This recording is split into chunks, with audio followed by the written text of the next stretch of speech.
Aryna Sabalenka officially ended Iga Swiatek's reign at Roland Garros as she dashed the post hopes of an elusive four-peat, getting a 7-6, 4-6, 6-love win. I'll analyze how exactly Sabalenka got the W, what the result means for Iga, and discuss the prospects of Coco Gauff toppling the top seed to win Saturday's final. Bonjour, je m'appelle Christian Bassnight, and welcome to Christian's Court, where I cover tennis from all angles. If you have not yet already, make sure you subscribe and click that notification bell so you are notified whenever I make my men's final preview. So this Sabalenka-Swiatek semifinal was held indoors, and I do think that indoors aided Sabalenka. Yes, Madison Keys said that indoors played slower in her opinion, but I still believe it benefits a big hitter like Sabalenka who can still hit through those type of conditions. Sabalenka was able to flatten her forehand really well, and she hit her forehand with 500 RPMs lower compared to previous rounds. And Sabalenka did a great job of rushing Swiatek's forehand, going backhand down the line, which aided her even more, especially indoors. The first serve percentage was extremely crucial early on for both players, especially Iga. Aryna was all on top of Swiatek's second serves, and Iga was unable to really kick it as high because of the roof and the indoor conditions. Both women were struggling a lot on their second serve points won for the first two sets, as that statistic, second serve points won, averaged around 30, like the low 30s or so. Sabalenka was on fire to start this match, to be honest. She had 4-1 with a game point to consolidate at 40-30, and here's where we had the first really big turning point of the match, as Aryna hit a serve that she thought was an ace, but Iga pointed out that it was a let, and eventually Keita Nuni said it was a let too, and Sabalenka ended up losing that point, and she had another game point, I believe, in this 4-1 game, but she was not able to convert, and ultimately she got broken, and that rattled Sabalenka a bit, and I feel like it also enabled Swiatek to play even more free as Iga began to actually hold serve, and she won 4 games in a row to come within 1 game of the first set. From this point forward, it was a little bit of a roller coaster as Sabalenka held, then broke for 6-5 to serve for it, then she got broken, but in the tiebreaker, really Sabalenka has had a far superior tiebreak record in 2025 compared to Iga. I believe she had only lost 1, and coming into this match, I think Iga was like 3-5 or something, and those records really reflected themselves in the tiebreaker where Sabalenka only dropped 1 point. She was just completely locked in. In the second set, Iga definitely outplayed Aryna, even though it was pretty close. Swiatek finished the set with 12 winners to 8 unforced errors compared to Sabalenka's 8 winners to 10 unforced errors. Iga did a great job of kind of being more aggressive and dictating more, and I believe that TNT showed that she lowered her RPM as well comparatively. I think 700 RPMs lower on her forehand, and she tried to hit flat more, and that definitely aided her in being able to kind of break down Sabalenka as well and rush the Belarusian. Sabalenka's first serve percentage also didn't do her any favors in the second set. She only made 48% of her first serves in set 2 compared to 68% of first serves for Iga, so definitely an improvement on Swiatek's end for the serve. Sabalenka did win 75% of her first serve points in set 2, but she only managed to win 46% of her second serve points compared to Iga's high 75% second serve point success rate. Now, I thought that Sabalenka would take the third set, considering how recently she has been more match tough, but I thought it was going to be a battle nonetheless. But nothing could have prepared me for that bagel set that Sabalenka obviously took, and she played excellent in set 3, hit 5 winners to 0 unforced errors, the definition of being locked in. She won 24 points to just Iga's 6 points that she won, but there's still no denying that Swiatek wavered for sure in the final set. She was not able to match Sabalenka's intensity at all, and her forehand went off the rails completely, and it was kind of shocking, but it was more reminiscent of how she played in the Madrid semifinal against Coco Gauff. Talking about the match quality as a whole, I think it was a good match. The first 2 sets were of high quality in my opinion, and I thought it was going to be on the verge of top 5 match of the year. The quality again was high, and I was dragged for saying this because people were comparing it to Gauff Keys, which I thought the quality of that wasn't as high, and a lot of that was due to baseball keys and her errors, but still I think that Sabalenka, it was really good for the first 2 sets. Yes, the unforced error count was sort of kind of high, but they balanced it out with a lot of winners, and I felt like they had to go for more and had to commit more unforced errors, because if they weren't going to go for more, they were going to get burned. Neither woman could hold to save their lives for much of the first 2 sets, and it was really jarring to see them break like they were holding serves. Like at one point, they were breaking more than they were holding, And I think that a lot of that was due to how well both women were returning their serves. And Iga, she's known for her return of serve, but Sabalenka really impressed me by how well she returned her serve. Not only her second serve returns, but her first serve returns were really good, and that marks a big improvement that we've seen in the Belarusians' game as well. The final set was undoubtedly disappointing quality-wise from Iga, but still I think it's going to be a top 3 or 4 Sabalenka match in their rivalry so far. If I were to rate it on a scale of 1 to 10 in terms of quality, I'd say I'd give it an 8 out of 10. But let me know in the comments how you'd rate this semifinal. Discussing the takeaways for Iga, I don't think this was a bad Roland Garros tournament for Swiatek at all. The first set was tight until the tiebreaker. Maybe she could have been more successful if the roof weren't closed, but we don't know. She played a great match nonetheless for the first 2 sets, and she really looked like she was back in her top form. She, for sure, again, tailed off in the third set and just was unable to match the intensity of Sabalenka. It's not an issue necessarily that Iga lost, of course, in the third set, but the fact that she got bageled and faded away like that was kind of a sign that she still isn't quite there mentally. She proved that she has the game, but the struggles and the doubts, I feel, creep in, and I feel like that's derived from her semifinal losses at the Olympics and the Australian Open. Those 2 losses still might take her some time to get over. And we still have not had Iga win a semifinal since last year, Paris, so it's going on a year now that she hasn't even made a final. I mean, I think trenches is a little bit too much of a dramatic word to say. For sure, it was more positive signs that we saw from the 4th round on, and Iga trending in the right direction. She's going to be very disappointed, of course, that she doesn't win Roland Garros, as this is her domain, but still there's no shame in losing in 3 sets to the world number 1, the undisputed best player in the world this season. I do wonder if this is kind of the peak Iga that we'll see for the rest of the season, because this is Roland Garros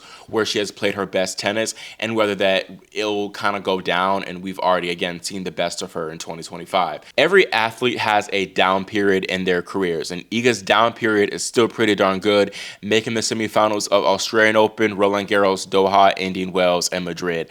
I think that ultimately she will get back to the top. Her game is just too good for that, but I don't think it's going to come this season. She will drop down to number 7 after the tournament coming next week, which isn't that bad considering how she is defending only Wimbledon 3rd round points, I believe, and US Open quarterfinals, as her Cincinnati semifinal points, I'm pretty sure, came off due to the drug suspension. I wouldn't be surprised if she finishes top 3, perhaps even better. Iga said herself after the match, "I think I already changed my mindset before this tournament. Losing early in Rome gave me some time and perspective, so I wasn't really thinking about points here on this tournament. Obviously, looking at the math, I lost many points right now, but I know that it doesn't really matter. Like, any of us can win these tournaments. We kind of start every tournament from the beginning, so I'm just going to try to do my job and focus on getting progress and learning new stuff on grass right now." I think that Iga still is going to be a strong contender for all the tournaments with how well she played.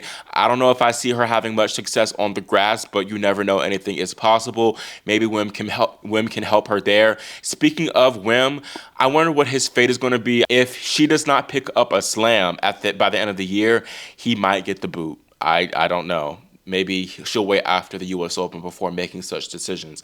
I wouldn't be surprised if she was on the phone call with Andy Murray, low-key, after her matches. But overall, a positive showing for Iga. But I think the biggest takeaway is that, yes, she showed that she still has that form. She really played a great match against Sabalenka. But to me, the biggest issue is mental. And can she get over the hump when she's in this position again and she has an opportunity to close out a semifinal? Will the scar tissue prevent her from reaching and getting over that next hurdle? Now, Coco, she reached her 2nd Roland Garros final and her 3rd major final overall with a straightforward, dominant 6-1, 6-2 win over the Cinderella story of the tournament, Lois Boisson. This was a pretty comprehensive match from start to finish. Boisson wasn't able to really dictate with her forehand like she was in previous rounds against Pegula and Andreeva, and some of that was due to Coco's quickness and being able to get a lot of balls back in play and just the pressure she puts on opponents, but also Gauff did a great job with how well she hit her forehand, how well she spread the court, first of all, and getting Boisson on the move and really testing the French woman's legs. As expected, Boisson did have a letdown in form, and I don't really think it was too much of like the moment of this being her first semifinal. I think it was more so physically, and again with how well Coco came out. And Lois said herself that Coco was too good. The French woman said, "She played on the right and on the left and on the right. I just feel like I was running everywhere on the court today, so it was really tough. She was really solid, and I couldn't play my game today because she was just too good." I expected Gauff to have a raise in level, especially after the scrappy Keys win, because first of all, she tends to play better after having a quote-unquote shaky match, but also she did finish strong in that Keys match. And here against Boisson, she finished with 12 winners to 15 unforced errors, and Boisson kind of stuck up the stat sheet, no pun intended. Lois hit 8 winners to 33 unforced errors. Boisson's forehand, the big winning shot, let her down big time, and the match was done to me when Coco held for 2-1 in the second set. Boisson had a break point at this point, which she kind of fumbled with a missed forehand return at the bottom of the net, and there's also a possibility that she might have been robbed out of a point at the first game of that 1-all game. Coco came on top of an incredible rally, but I think one of her shots might have been out, but alas, it wouldn't have changed the result. Coco still would have won the match. I was also impressed by how well Coco did not let the crowd get that involved in the match. And Coco said herself that she psyched herself out and played mind games with herself to keep the crowd out of it. And she said that anytime they were chanting for Lois, she imagined that they were chanting for Coco. So great mental fortitude. And I think that the Rome final against Paolini, where the crowd was heavily against her, helped for sure. And of course, it helps for Coco to have such a dominant scoreline and maintaining good distance in the score from Lois, not letting the crowd really get invested into this match. For Lois, this is a run to remember. Full credit to her, and those wins over Pegula and Andreeva were definitely epic. And it's just incredible because she had not accomplished much at all before this tournament. Ranked 361 in the world. Now she'll be inside the top 70 next week. She only had 1 tour level win to her name, and now she got 5 alone in this tournament, 3 of which were against top 25 opposition, 2 top 10 players. I think Boisson shows that she has the game to return to the stage and make another slam semifinal. I don't really see her do as well on the grass, to be honest, or the faster surfaces due to her nature of her forehand. I think it might take her a few years, but wouldn't be surprised if she cracked the code. I believe bare minimum she'll be a solid top 30 player. Now, Coco makes history becoming the youngest woman to make the finals of Madrid, Rome, and Roland Garros all in the same season. But the American is going to try to avoid a replica of Simona Halep's 2017 season, where she finished runner-up in all 3 of those events. This is the first time that a world number 1 and world number 2 have contested in a slam final since the 2018 Australian Open final between Caroline Wozniacki and Simona Halep. The head-to-head between Sabalenka and Gauff is tied at 5 apiece. Their clay head-to-head is tied at 1 apiece, and Sabalenka won their last meeting, which was on clay, at the Madrid finals by a scoreline of 6-3, 7-5. Aryna will be favored by a lot of people because of this Madrid win, plus just how well she played against Swiatek and closing out that match with a bagel. Yes, Aryna won Madrid in straight sets, but there's no denying Coco had a pretty off-serving day, especially in the first set. And I think that despite how off her serve was, Coco still had a set point. This match could have gone to 3, and you never know what could happen. Sabalenka possibly could have went off the rails if it went to 3 sets. I think it's going to be imperative for Gauff in this final for Roland Garros to have a good serving day, specifically to have a good solid first serving day, or else Sabalenka will attack that second serve, and that contributes to double faults. In that Madrid final, Coco hit 8 double faults to just 2 aces, and she said after the match that she felt she had to go for more on her second serve, or else Sabalenka would make her pay. And we very well could see something similar to where Coco feels the pressure to go for more on her second serve, and it induces more costly double faults. Sabalenka, meanwhile, had a much better serving day than Gauff did in Madrid. Aryna made 16% more of her first serves, and she won 11 percentage points more behind her first serve, and then she won 25 percentage points more than Coco did behind her own second serve. You could argue that the match could have gone 3 sets, but you could also argue that this one could have been more straightforward, as Gauff saved 9 out of 13 break points that she faced. Watching that Madrid final, I was really surprised by how successful Sabalenka was when utilizing the drop shot. She won nearly every point behind it. Potentially, she can use that again against Gauff, but maybe Coco's team will prepare her more for that type of shot and she'll execute a little bit better. Again, I will be approaching this from the angle of Aryna being the favorite, not only due to her form against Swiatek, but just her level overall throughout this tournament. It has been very good, and I think it's been better than what she showed in Madrid, being fully transparent. However, Coco is known for bringing a player's level down just with her all-out defense and the change in shot trajectory with heights and spins. And I think that her defensive capabilities will be amplified too with the conditions in Paris, regardless of the roof being open or closed, to be honest. In Madrid, the ball went through the court a little bit faster, so Coco wasn't able to maybe get to as many shots. Here in Paris, I think that she will get her racket on more shots. And yes, Qinwen and Iga were fast players, but they just don't have that same type of speed and court coverage that Coco does, in my opinion, at least right now. On the mental side of things, Coco is going to be eager to not lose 3 finals in a row. And before Madrid, she had a great finals record. She was like 9-1/10-1 in finals. Now she's lost her last 2. And she's going to be wanting revenge also after that Madrid loss. You can also say that Sabalenka is going to be extra keen to not lose 2 straight slam finals either. And perhaps that could be an asset for Sabalenka, knowing that she was just in a slam final, so she's a little bit more accustomed to it. Whereas while Coco has been in a few 1,000 finals, a slam final is another level. In both the 2022 French Open final and the 2023 US Open final, there were a lot of nerves from Coco early on, but she was able to navigate it better in the US Open final, partly due to the crowd being on her side and being able to kind of lift her up out of that during the tough moments. She won't really have as much crowd support here. I think the crowd will be a little bit more on her side overall, considering how to them she'll be a little bit more of an underdog, but regardless, it will be nothing like what she had behind her at the 2023 US Open. There is a chance that the roof will be closed for this final, which I think actually could favor Sabalenka a little bit more. From what I've observed, flat is the name of the game for indoor play at Roland Garros. In outdoor conditions, Coco can better use her heavier and more spinny forehand to make Sabalenka uncomfortable. But in the indoors, she's going to need to rely more on hitting a little bit flat, as if she tries to use a little bit more spin, it'll still make Sabalenka a little bit uncomfortable, but just not as uncomfortable. So I feel like Coco is going to be trying to match Sabalenka a little bit more from the baseline with power, and I don't know if I favor her in that type of matchup. She has done better recently, and her forehand kind of tightening up, but still, I just don't know. Also, I'm a little bit unserious in saying this, but I feel like some of Coco's success depends on which fit she's going to wear. I think that she plays better in the dark gray fit with the cutout in the back. I think that's also just a slam winning kit. The other one, the light gray one, it's fine, but it's not slam winning. Coco needs to go for the dark gray fit. But anyways, that fashion tangent aside, given my prediction, I have Sabalenka taking this one in 3 sets. And this is the same exact prediction I had before the tournament even started, as I did have Aryna and Coco make it to this final stage. I gotta pat myself on the back a little bit because last year I was also correct in having Iga Swiatek and Jasmine Paolini in the final, with Iga winning it, and of course Iga won that title. So if Aryna does win, I'd be going 2 for 2. But anyways, I picked Sabalenka not only because I already had her winning at the start of the tournament, but I just think that she has been playing better this tournament, and I think that she's been in better form compared to where she won Madrid too. I think she's going to be really well battle tested, beating some tough opposition and Amanda Anisimova, Qinwen Zheng, and of course Iga Swiatek back to back to back.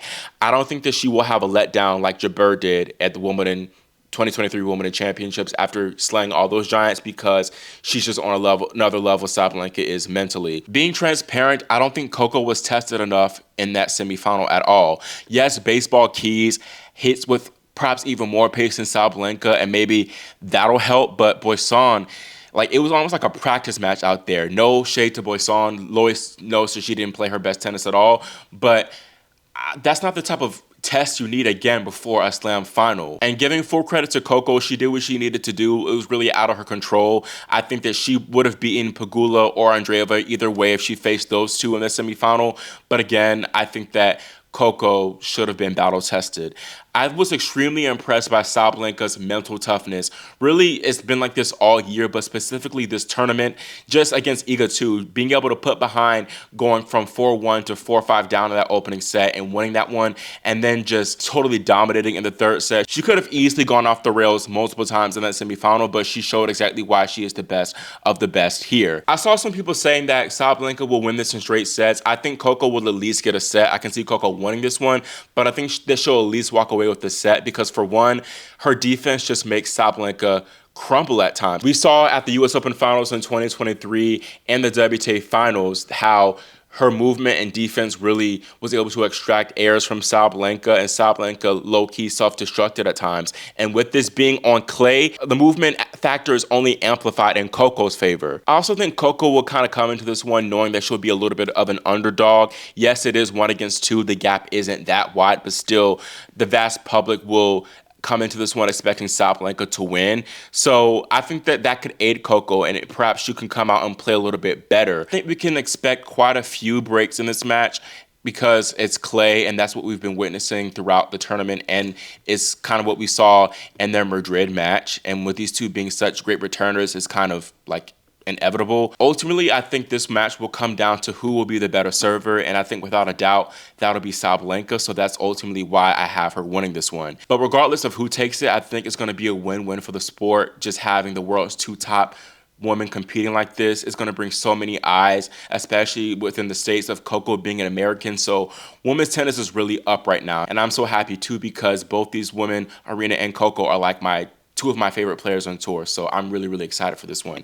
And I cannot wait for Saturday morning. I believe the final is at 9 a.m. Eastern time, so make sure you tune in to TNT or HBO Max if you live in the United States. That is all I have for this video and my Gauff-Lenka preview. Let me know in the comments if you agree with me having Sabalenka take this one, or do you think that it's Coco's time to hoist her 2nd Slam trophy. Also, there will be no men's semifinal preview because I was sick yesterday, but the men's final preview will come hopefully tomorrow, so stay tuned for that one. Again, make sure you subscribe and click the notification bell so you are notified whenever I post that video. Merci pour votre soutien. Thank you for your support. My apologies to my French fans for butchering that. And I'll see you all next time here on Christian's Court.